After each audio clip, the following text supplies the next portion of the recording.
for the time being, it's the right moment to think about like how we can like fully employ the power of DeSci. And if people think about like DeSci and blockchain, they always think of the technology aspect, okay?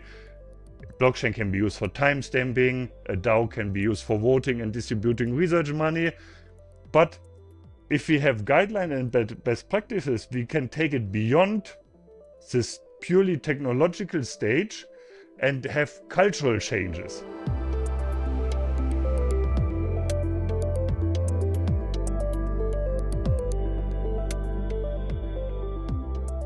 Today, I'm speaking with Dr. Sönke Bartling. Sönke is a medical imaging scientist, the co-founder of Blockchain for Science, the author of the first text that brought blockchain and science together, and the editor of Springer Nature's most downloaded open access book, called Opening Science. Sönke and I discussed the need for radically rethinking scientific practices instead of replicating old practices under a new name, the issues that technology cannot solve by itself, and the critical role of institutional change. Without further ado, I hope you enjoy our conversation. So Sönke, thanks so much for being here today. Yeah, thanks for having me, Leah. So a question for you, maybe to begin. On your website, and I'll paraphrase it a bit, you state that you see blockchain technology as a means to break with artificial and unnecessary constraints that limit the flow of ideas and information. Could you speak more to those artificial and unnecessary constraints? What are some examples of those? Oh, I mean, you mean like, yeah, there are like many that comes to my mind in science and research. First, we have the most obvious ones, which are the media breaches, right? So we have the containers. It's a publishing industry. They are like based on building containers or like walled gardens around their infrastructure, more or less, even in the digital world. And then there's like, so this is like, and social networks. They're like creating their like traditional social network, Web 2.0 social networks. So they limit the flow of information. And then we have like more artificial containers. For example, or containers that are based on the current way the research workflow is designed. For example, you have a grant application, and then you have a way of like data collection, and then you have like a publication, right? So, and you write some reportings on how you spent your research money. But if you think like blockchain and how we can like unify all these things and reduce the overhead that's involved of creating each of these, we could think like that the grant application becomes sort of your paper, the publication, or your data that you're collecting becomes through micro publications and open data in the end a publication, and maybe even a dynamic publication. So if you acquire new data, you automatically change the publication. And then it becomes a report of how you spend your money. Imagine you have like some research results, you take a picture of a jail or of some cell, microscopy images of a mouse, you timestamp them, and then you attach like how much money you used from the grant application for this, and then you like all write a summary publication in the end that like links to these results, and this could all be like attested and like timestamped using blockchain. So this is like the big picture, the very abstract vision of like what could blockchain do to the science ecosystem and tools that are built around Web.3. But we are not even close there. And this is where our guidelines step in, right? So, yeah, I mean, what good is if you spend the research money that you distribute to DAOs on all scientific conduct, right? Yeah, yeah. I know you've written about the adoption of blockchain technology by traditional publishing houses, and so has Martin too. To maybe focus in on that, because you obviously just mentioned a bunch of different issues and inefficiencies within traditional scientific publishing. Are there interesting examples of these experiments of traditional publishing houses, say like a Springer, trying to adopt blockchain technology? What have you learned about the challenges, if you're aware of them, of maybe traditional players like trying to adopt this technology? It's like traditional publishers that adopt blockchain technology. So this was your question, right? So I'm not particularly aware of that publishing houses are using blockchain technology. Maybe there's like projects that I'm. There were like some, yeah, there were some experiments that especially Okay. Martin was talking about. Okay. So Yeah, it for would have example, been like, great to have him on. Yeah, something like a Springer, like actually doing like an experimental kind of blockchain publishing process. But I'm sure okay. they weren't. I mean, obviously they weren't like wholesale adopted. No, But no, no, not it at would have been all. Yeah. interesting to, yeah, hear from him maybe if he tracked those proceedings for a little longer. But yeah, that doesn't matter. Um, so this is a pretty open-ended question, so take it wherever you want it. But to Yeah. you, what might be the most underappreciated aspects of DeSci right now? What's maybe the most underexplored, interesting idea, or the most surprising, Okay. non-obvious idea Yeah, in your that's a great view? question. Yeah.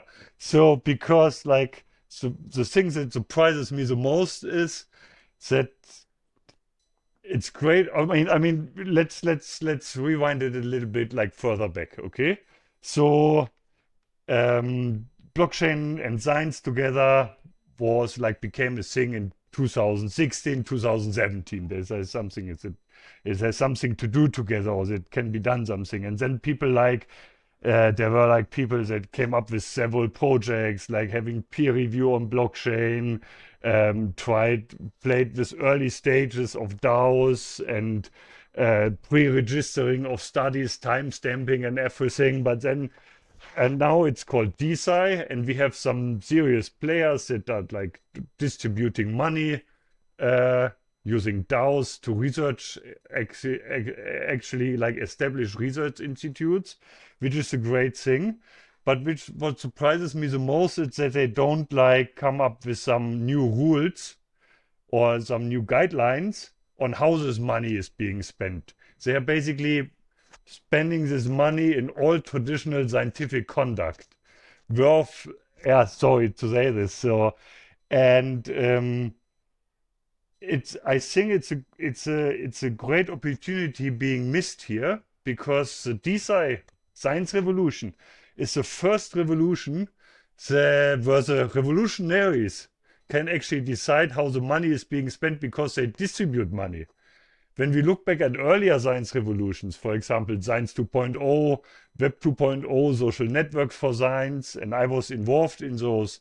Friends of mine founded ResearchGate, and we thought about stuff, and we had like the same narratives people have in DeSci today. So we want to like replace publishers and have scientists publish earlier and negative results and all this stuff. But it became a thing, social network for science, of course, but it failed to like go all the way. And I think this is because we had no money to distribute and to attach rules to this. And it is actually a very powerful tool. For example, when the NIH came up with the idea or came up with the thing that scientists should like publish open access publications, use open access journals like 8, 9 years, 10 years ago, they started using open access journal because their grant money was attached to this requirement. And this is a great example how like money distribution is a very powerful tool. So it surprises me the most that we don't fully use this tool. But I think it's like still very early. We are like, it's DeSci, it's a small flower that is growing on a big scale thing. We are very, very early, and it's the right time now to like start harness the power of the DeSci community to come up with those guidelines. So this is the most surprising thing to me. Actually, it's not so much surprising if you think about who's driving the DeSci space. What are the people behind the DeSci project? These are Web3 natives, great web page designers, highly engaged people. They know token economy.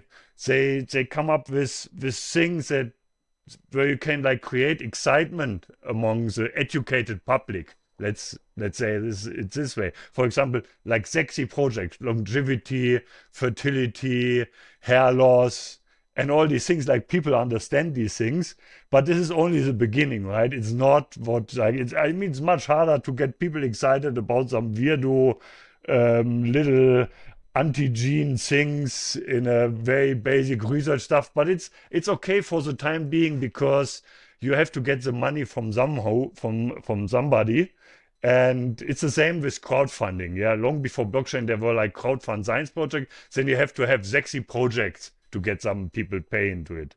Okay, and I think this is like one thing that the DeSci space should change. There should be more scientists involved in like directing the future of DeSci. It's not that the people that are driving the space now are doing a bad job. They are like advancing it, and they are doing a very valuable thing. If you look back in 10 years, it will be a time when they did like Pathfinder stuff, right? And really great stuff. But it's for the time being, it's the right moment to think about like how we can like fully employ the power of DeSci. And if people think about like DeSci and blockchain, they always think of the technology aspect, okay? Blockchain can be used for timestamping, a DAO can be used for voting and distributing research money. But if we have guidelines and best practices, we can take it beyond this purely technological stage and have cultural changes. And cultural changes that are beyond technology, for example, like timestamping and stuff, or DAOs for voting. We could like use, why don't we have a brutal reuse culture in all our publications?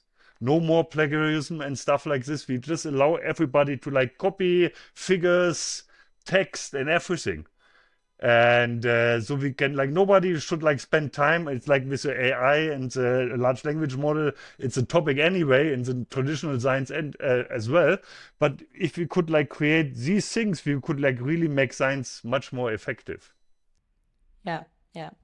I wanna focus more on those kind of guidelines that you're saying are now kind of being replicated, or rather, just in general, academic practices that are being replicated, maybe inadvertently or unconsciously by Web3 as well. I mean, I guess you mentioned just now, like the way that publishing and reproducing data and not radically just declaring like plagiarism like as fine. Yeah. This would be For all cool. like other guidelines that you feel uh, like what might be some concrete guidelines, like radically different guidelines that Oh yeah, we are correct. We Web3 have should adopt.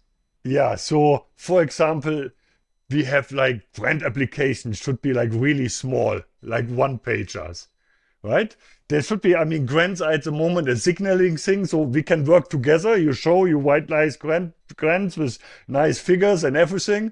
So they are like, but people spend so much time on these grant applications. Actually, with the European Research Council grants, a professor from Switzerland, he did a calculation that more money is spent on all the grant applications than is actually value research time value is actually distributed to the. So basically, the research space has less resources after the grants, and we should have some signaling in the grant applications, but very effective grants, and the DAOs are like moving this way already, right? So this is a great thing. Like we have like so many more ideas that we already collected. Um, yeah, so we can like obviously we ask people not to use closed access journals, and then have people publish on traditional publishing platforms, and then people also use the same like timestamping and publish on Web3 blockchain platforms. A copy. So everything should be like if you need to like publish in a peer-reviewed journal, also publish in like a decentralized permanent storage facility. And one could think about new ways for IP and IP NFTs, for example, that you can like create some research projects that should like if they create some valuable IP, they should like give back to the example, the funding DAO, 30%, or create non-monopolizing IPs so that you have like always three competing companies bringing this stuff to the market. Because patents are not only bad, right? They do some great stuff. And we actually this brings me to one thing. If we want to really have guidelines that can be used, we can't just go out there and have the golden DeSci world, not use like traditional journals anymore, not use like traditional servers anymore. Nobody would adopt this, right? So we have to have some step in between. We don't know how the guidelines look like at the time being. We are in the ideation phase, but for sure there will be like a broad range of, sort to say, categories. On the one hand side, there will be like you go full DeSci, work in the, at the time being, Lala DeSci world. You don't deal with traditional journals, don't do closed loop peer review access, peer review and all this stuff. And then there's like the traditional science, but there should be steps in between, and people should like select, like for example, DAOs should say, we want to support DeSci blah blah blah project. That means that we don't want to have a public goods, DeSci public goods project, for example. So no IP, no closed publication, no closed data, all in the open. And like, or we want to like have a public goods DeSci project, but some IP can be, so you know, these like CC licenses, they have this, so I want to like have this CC BY or CC non-commercial, and we are thinking of like doing something for DeSci Commons. So there will be, for example, DeSci Commons, some IP reserve, non-monopolizing IP, but public goods project, and adherence to traditional science. So scientists can also publish in traditional journals, but they must also publish in like Web3 platforms. Yeah. So we will have like a Lego building box of like parts of the licenses in the end. This is like our vision for the time being. Yeah. So, and we can like have radical things, and then we can have less radical things here. Yeah. I do want to come back to how you think about institutional change in a second as well. But to take 2 steps back, perhaps, to something you said, I think in the prior question, is how do you think the move from, maybe early supporters of Web3 whose interest is more sparked by, I don't know, more, you use the term sexy, I think, projects like longevity, or like pretty by now like branded units of research versus, say, investigating some basic research topic that might just be, like a particular gene or a particular pathway or whatnot. How do you think that move will actually happen? Because obviously, we are in the early days, and you spoke to the importance of scientists actually getting increasingly into this space as well, to perhaps drive more of this, or direct more funding also toward this more basic but like less sexy research. But I'm interested in particularly that, like if we can pinpoint or like focus on that envisioned trajectory from few scientists in the space to more and more scientists in the space. How do you think that will actually happen? And what might be some dangers of, if we actually fast forward in 10 years, not having that? Like, what's the worst case scenario? Okay, great. Yeah, and how can we prevent that? Remind me of the last part of the question once I'm finished. Yeah. Well, I'm just. Yeah. I mean, after I'm done. Sorry, because I think that's a very, very important part. So let's assume DeSci, we come up with a perfect, like we really do improve science, and people can say, like, after seeing a research project is like done under this and this guideline, they can trust the results. But for example, these are like time-stamped results, and we are doing really great as a DeSci space. So there are like 2 things that might happen at this point. One thing is that like tax money from like established science funding agencies like governments put like money through blockchain and DAOs into the DeSci space, because it's so convincing, the research results are so more true, so more effective. Why don't we use this blockchain technology to like use our traditional tax money? And then we can like move away from sexy projects for like educated people, masses, to like basic research projects. Like what is done, the problem in science today, you need to like fund some research. You don't know the results from the basic research. It's not interesting, but there might be the next new thing coming out there that you can't foresee, right?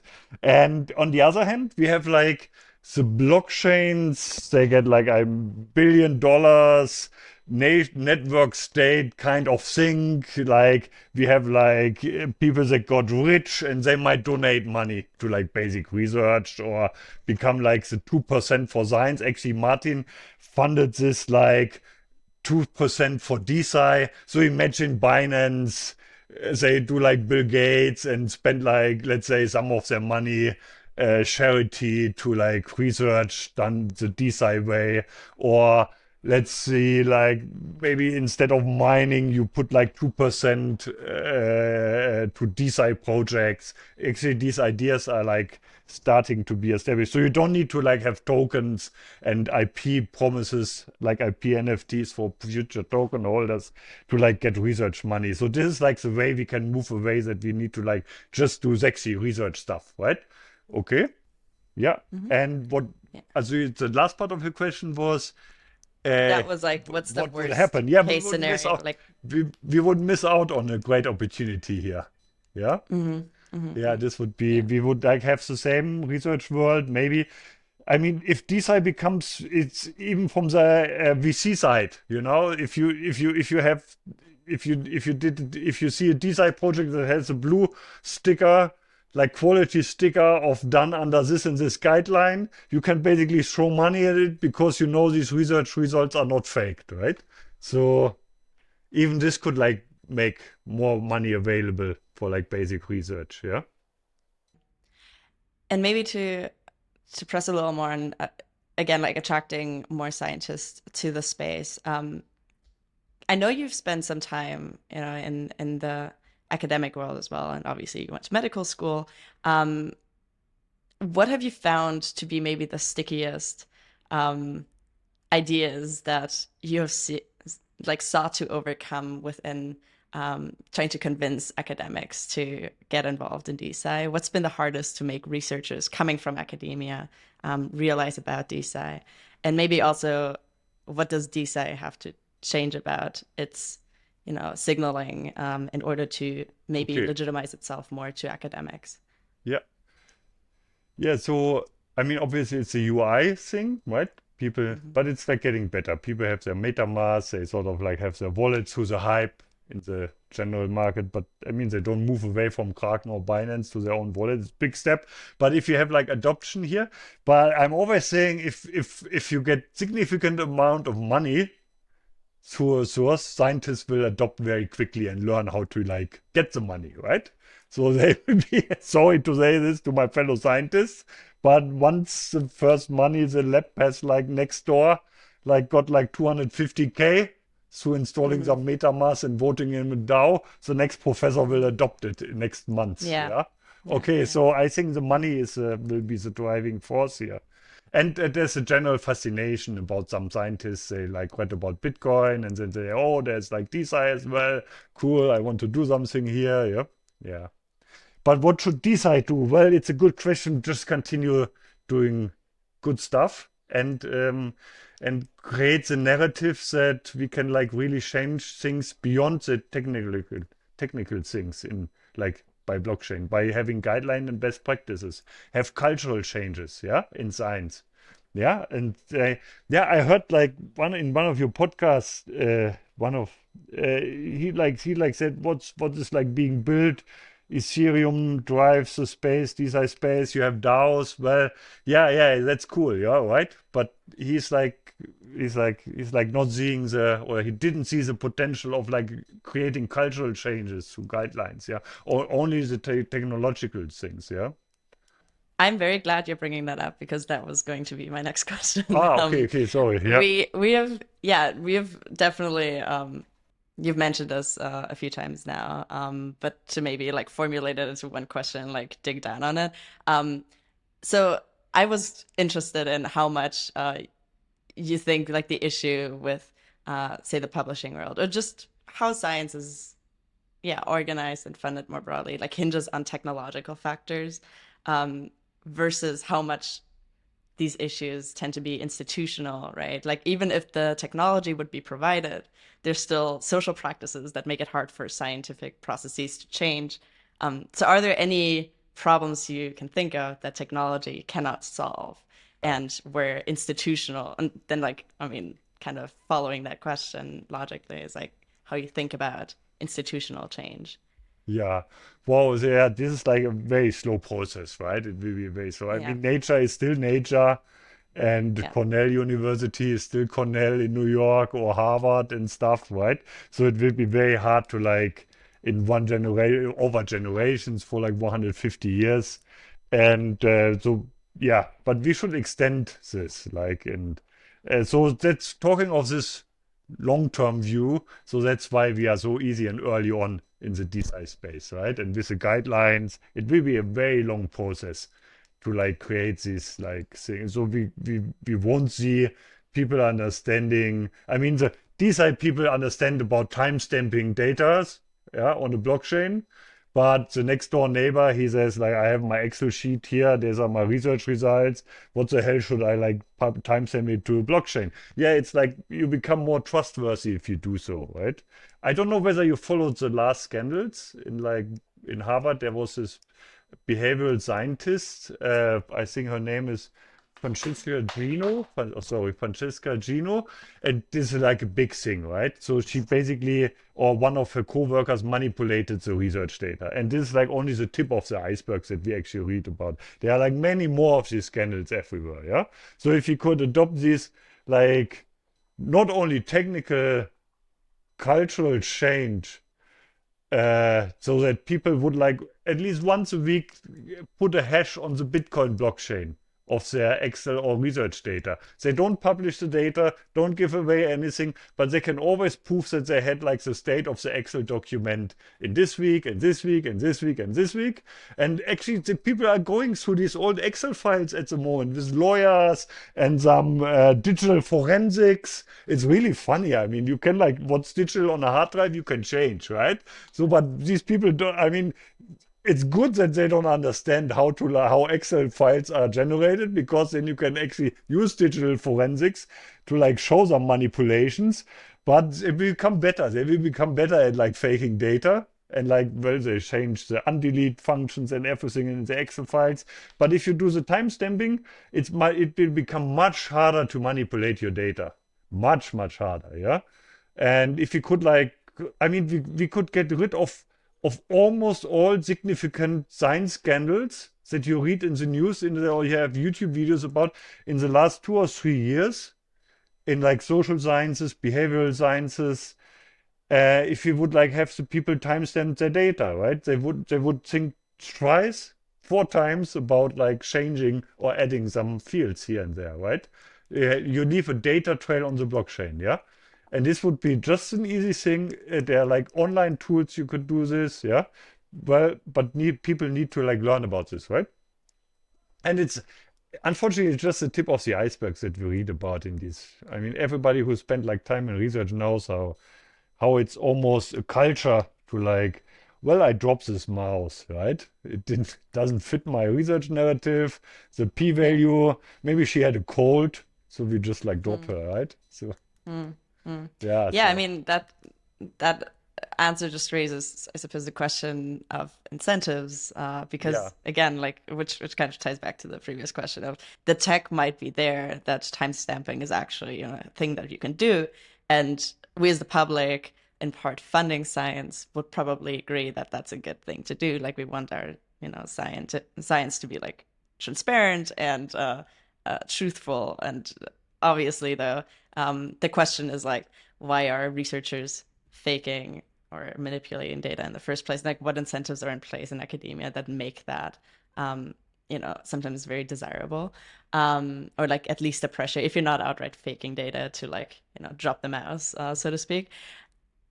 How, who should we, go to? Because that almost seems like a policy level issue in terms of making people actually adopt these practices. Because like the first 3 scientists that are going to start timestamping or like regularly like hashing their documents are actually going to probably be the losers that are having like more Yeah, time being spent and also not being able to like shape their narratives in the way exactly. that would actually provide them favorable, say, job opportunities and such. So how do you think about kind of that systems level change and what's most likely to where that's going to be like enacted within the system? Yeah, no, this is a very difficult question, and you put it like very good together. Yeah, I don't know. I mean, it's a general, it's basically rooted in our psychology, right? To have like shiny results, and so people that are like have like cool results will flourish, right?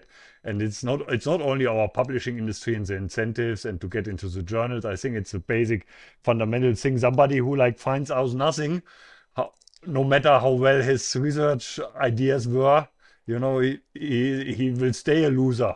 Yeah, he will never be a next Nobel Prize winner, right? So yeah, and the publishing industry and the incentives certainly um, contribute to this, but it's not completely fixable through technological means or nor through cultural means. I mean, it's a fundamental thing, right? If you come up with a great new idea and it works, you'll be successful, right? Yeah, so, but we can like do, I think we can do as a DeSci community, try to like try to create incentives. Well, it's difficult. It's a difficult thing, right? I don't have an answer for that right now. But we can like work on a few things here and there, right? So, for example, if you have like let's say one vision would be to have like micro publications, and if it doesn't add up to your like research results, you don't spend much time. You try write a quick and dirty publication, at least it's out, and if it's something successful, you write a very nice paper, and both link to the earlier data, and you get a nice traditional publication and a decentralized publication, and that's it. So it makes it more effective, right? So you don't lose so much time. At the moment, the negative results are never published. Yeah, you don't want to write like a full-blown, nice-looking paper about the negative results, but at least have something out. Yeah. So if you would start to like publish continuously, then we can like have, if it's negative, you just like leave it. If it's positive, you just write a nice paper. Yeah. Maybe we can like give money to to early publications, also micro publications for all the way, and then only give like some extra money if it's positive results, for example. So it would be some new incentives, yeah. Hmm. Hmm. Yeah. Yeah. This is But maybe, we need to think about it. It can be gamed. This is always a problem, right? yeah, Yeah. yeah, Yeah. for sure. Um, Maybe sticking with publishing, actually. I'd be interested in hearing you speak about the differences between plausibility and reproducibility in order to excavate the perhaps sometimes misunderstood role of peer review in particular. Martin has written about this, and I know he's not here today, but with regards to the replication crisis, he said that, especially in experimental fields, it is hard to assess more than just the plausibility of the presented work through peer review, but not the more important, he says, aspect of reproducibility, which has arguably maybe led us, though we had, peer review all throughout, like to the replication crisis that has been like most much discussed in the past few years, decades. So if you could comment on, yeah, the difference between plausibility and reproducibility, so that we have like a clear idea of what, we can actually expect from peer Yeah. review even today. Yeah, I mean, the peer review only gets the paper at the time for the time being. Maybe in some cases some publishable raw data, but it's cleaned, right? It's not the original data. And if you could like go back to have the original data trail and publish all data and then get this to peer review, we could like extend the plausibility to more the reproducibility. Imagine you take a picture of your mouse every day and timestamp it off the blockchain. you would have like the peer review goes much deeper into the actual scientific results, right? It's not only the final PDF that you peer review, it's a data trail and maybe the daily timestamps of the mouse tumor that is growing. And so you could go more into reproducibility. But I always say that peer review is one mean of the publishing industry to keep their monopoly. You have to have some requirements of a journal to like be a peer-reviewed journal, and only if you fulfill them, you are considered peer-reviewed science research. And peer review is sort of informal um, a guarantee that the research is right, which is obviously not the case, and it can't serve it this way. But it's being said in the news, it's like peer-reviewed, so it's like, okay, which is like wrong, huh? I mean, it's like, oh, it's long since, not even since Web 3 or Web Yeah. 2.0. Yeah, Yeah. yeah. So it could be So like, yeah. yeah, I'm curious. What if you know the specifics? What makes for a peer-reviewed journal? Like how standardized are those requirements to become a peer-reviewed journal? Um, or how much can people like journals themselves vary individually in what they fulfilled in order to be granted peer review Yeah, there are like status? many, I think there are like many catalogs and lists that have some certain quality um, guarantees or guarantee some sort of quality of the journals catalog. So I think it's a Web of Science, or there are like depend. So I'm not aware of the current requirements for journals to become like established peer review. I mean, I guess those journals that like employ a peer review process are peer reviewed, yeah. And then you have like, depending on the country, the research institute you are working on, one peer reviewed journal is considered being a real peer reviewed publication, and in other fields not. Then we have the issue with all the predatory. But I lost interest in following this field because it's like, yeah, it's always, it's like I followed the field for like 10, 11, 12 years closely. I wrote this book on like opening science where we like did all the open access and all these things. So there are like these new journals, mega journals, and they are cut down. Then one journal has some new ideas, and you have like video journals, and like, I mean, there are like many ideas out there. uh I always think it's like, if you think of like how you would design a research world without the current legacy structures from the currently available technological means, you wouldn't come up with such a journal system, right? So, so it's basically lobbying and legacy what keeps us there, but we are like improving slowly but securely, yeah, yeah, and it's too expensive, obviously. They are much overpaid for what they actually do. Yeah. Mhm. It's Mhm. like they are like only extraction industry is the industry that gets more, I don't know, revenue, like oil Mm, and coal mining, than the publishing industry. Yeah. mm, mm. Yeah.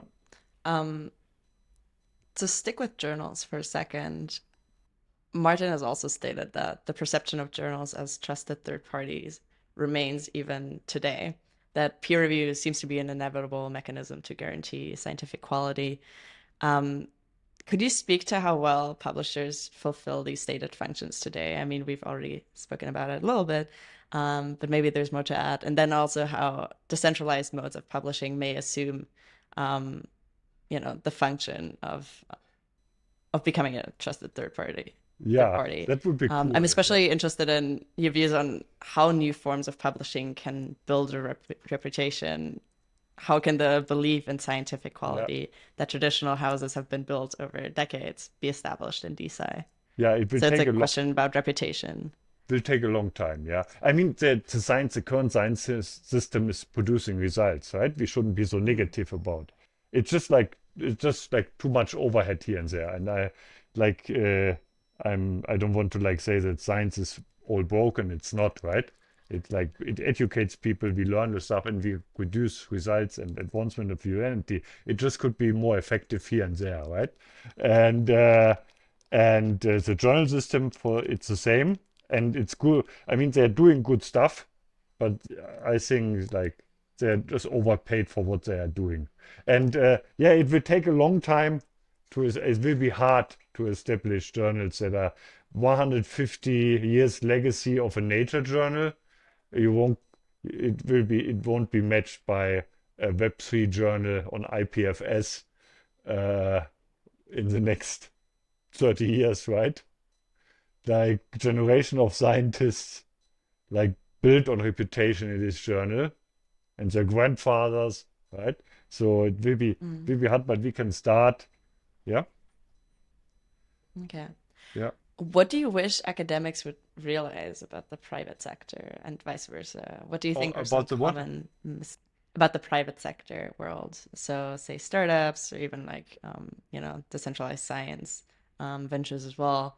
What are some common misconceptions each side, that is academia and the private sector? Maybe we can specify private sector as just talking about, like kind of the block space, blockchain space. What are some misconceptions each side has of the other? How would you characterize each side's respective Um, strengths as well? yeah, like they work together. They should work together. Yeah, so they should complement each other. Like scientists should have like the freedom to work on basic research questions, and then VC should come in the private sector to finance. And each have their freedoms and pitfalls and ways of thinking and acting. Yeah, and it should overlap at some point, but on the extremes there should be some. Yeah, you can't, as a basic researcher, you can't think about applicability right away, right? Yeah.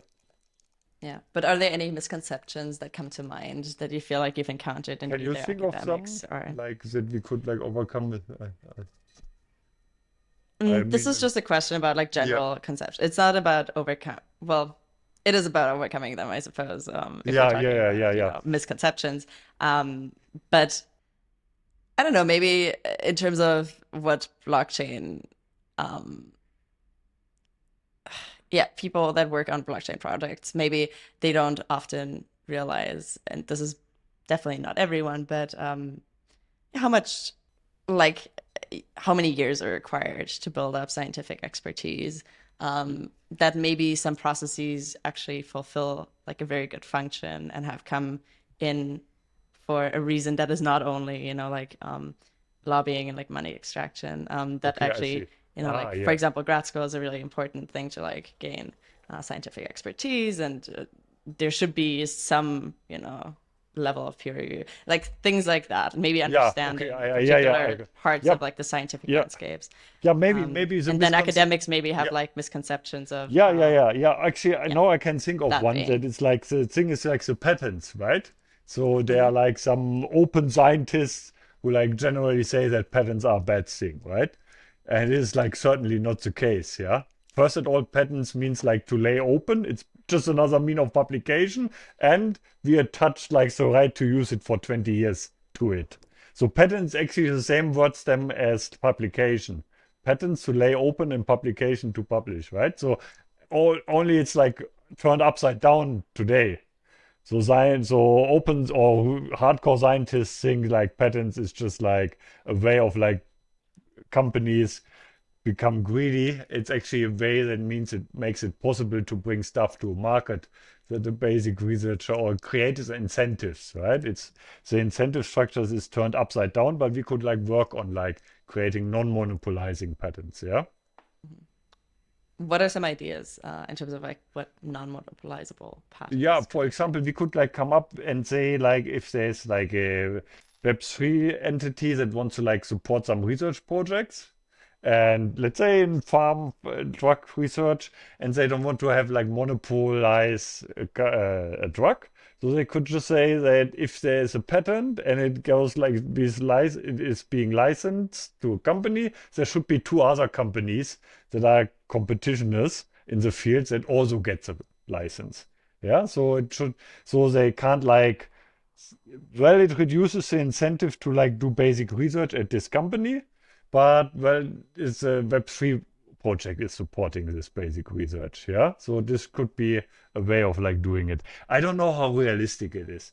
I wrote some patents. I have some patents application. I talked with some patents lawyer, and that's why we need people who have experiences in this field to come up with useful guidelines. I mean, maybe there are some people that would laugh at us. Haha, don't have like non-monopolizing pharmaceutical patents. It's just like crazy, yeah, because it's so expensive to create, to go all through the clinical studies and stuff, right? So we need people.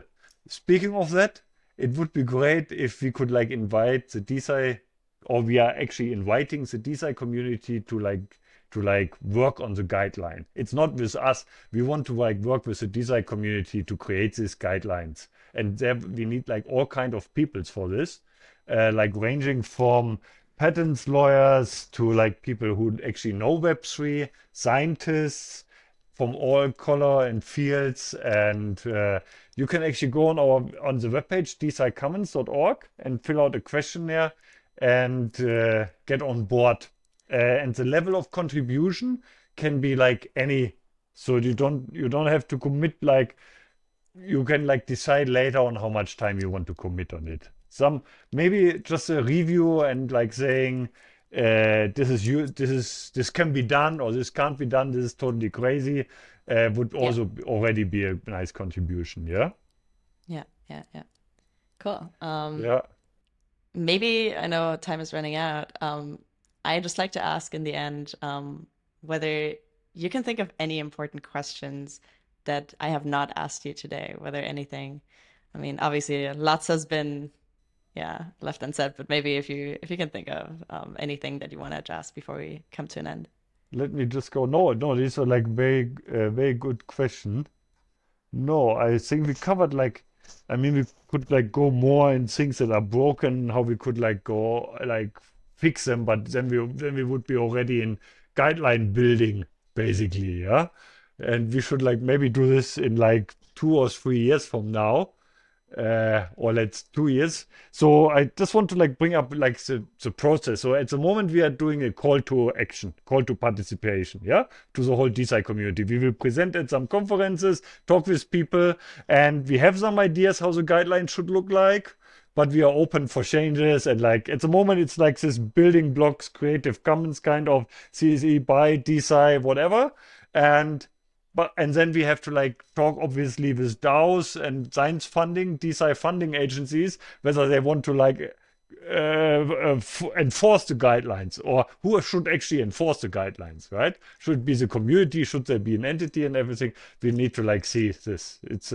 It's a process, yeah. And we are like in the very beginning, so we invite people to join us at DeSciCommons.org, yeah. Wonderful. Okay, Yeah. and we'll link that below as well. Well, Thank you very Sönke, much. thanks so Thank you much very for much. talking. Yeah, it was great. Thank you. Thank you very much. Thank you.